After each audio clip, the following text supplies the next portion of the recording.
Hello mga finding! So welcome sa ating adventure na naman dito sa mundo ng aking video.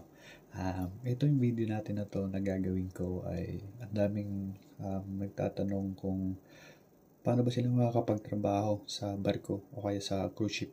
So ano ba yung mga kailangan gawin dito? So para bago ka ma-hire or para ma-hire ka kaagad ng mga maring agency, ano yung kailangan mong gawin? So advice ko sa inyo mga finding, bago kayo mag-apply, either walk-in or through email kayo mag-a-apply, ay kailangan make sure lang na meron na kayong passport. Kasi advantage nyo yun kapag meron kayong passport kasi may mga maring agency na tinitignan nila yung resume mo. So, ang ma-advise ko din para sa inyo kapag kayo ay gagawa ng resume at mag-a-apply kayo, ilagay nyo na doon na meron na kayong passport, tsaka valid siya kung hanggang kailan or ilang years. Tapos, para makita ng mga manning agencies na meron kayong passport. Kasi pag nakita nila yon sa CV mo or sa resume mo na meron ka ng passport, advantage mo yon compared dun sa iba.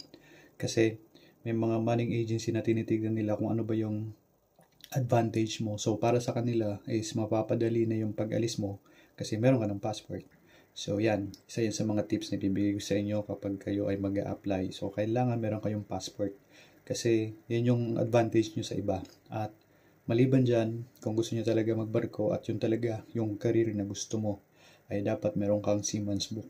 So, kung may seaman's book ka, tapos may passport ka, tapos madaling-madali na yan na makakapag-apply ka at makakasampa ka. So, aside from passport, seaman's book, ang tinitingnan din nila dyan is yung experience mo. Kung meron kang experience, either 1 year or 2 years or 3 years, advantage mo yan. So, mapapansin ka agad ng mga HR, yung mga manning agency kapag meron kang ganyan. Yung tatlong yan, intact yan. So, passport, seaman's book, tsaka passport. CUE or Certificate of Employment.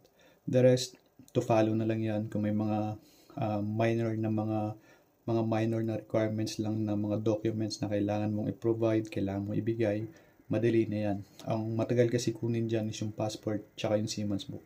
Sa seaman's book kasi mga finding, meron dyan marami kang mga trainings na dadaanan bago ka makakuha ng seaman's book. Like for example, kailangan mo dumaan ng BT or yung basic trainings.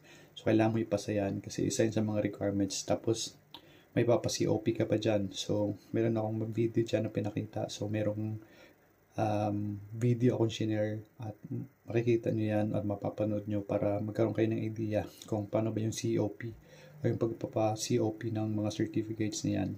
So, yan yung tips na bibigay ko sa inyo. Yung tatlong yun, yung passport, seaman's book, tsaka yung certificate of employment. Sobrang intact yun. So, ilagay nyo yan sa CV nyo or sa resume nyo kapag kayo nag-a-apply para madaling mapansin kapag nakita ng mga HR yan or yung mga nag-filter ng mga applications, makikita nila yung tatlong yan at masasabi nila, oy, okay to.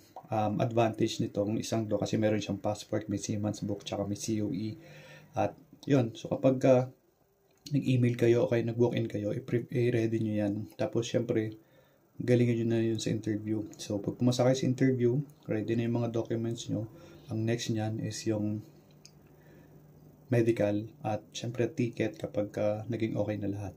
So, yan yung tips ko sa inyo mga findings. So, kailangan meron kayo yan para ready kayo at advantage nyo yun sa iba. So, merong passport, seaman's book, at saka yung CUE or yung mga Certificate of Employment ninyo kailangan nasa inyo para pag hinanap ay may bibigay nyo at mabilis kayong mahahire either mag-email or walk-in. So kapag nag-email kayo, i-attach na rin doon yung passport nyo, yung seaman's book, tapos yung CUE para makita nila na totoo nga yung sinasabi mo na meron kang ganitong klaseng legal na mga documents. So i-attach nyo na doon para advantage nyo din sa iba.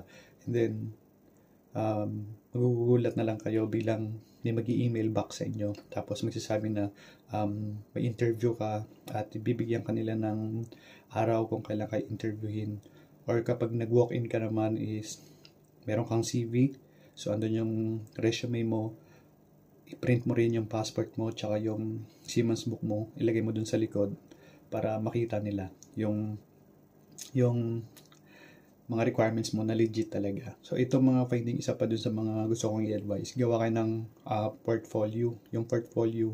Yung portfolio na sinasabi ko is nandun yung parang CV din siya. Pero andun yung mga mga experience mo, andun yung mga kung kailan ka nag-start, kung ano yung mga skills mo. So, depende sa'yo kung chef ka, or housekeeping ka, or waiter ka. So, ilalagay mo dun yung mga task mo, yung mga work mo before. Tapos, maglagay ka rin ng pictures tapos text. So, pero medyo complicated na yon. Pero, bonus na lang yun na sinishare ko sa inyo yung about sa portfolio nyo. Pero yung tatlong sinasabi ko, yung ina-advise ko sa inyo is yung Siemens Book, yung passport, tsaka yung CUE, importante yon. So, pag meron kayo nun at makita ng mga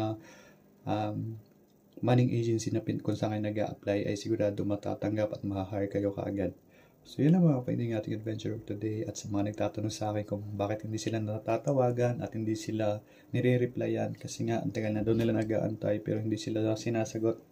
Dahil siguro, kulang sila sa ganong klaseng strategy na pag nag-email sila, is hindi nila nilalagay yung kanilang, kung meron silang passport, meron silang Siemens Book, tsaka yung certificate of employment nila.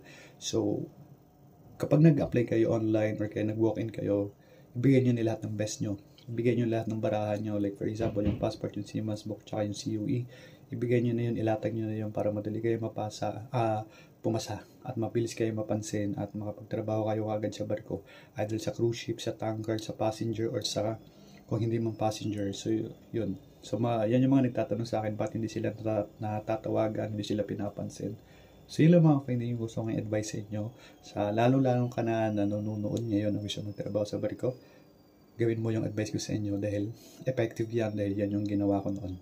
So, yun lang mga finding, and see you sa aking next na adventure dito sa mundo ng aking video. Bye mga finding!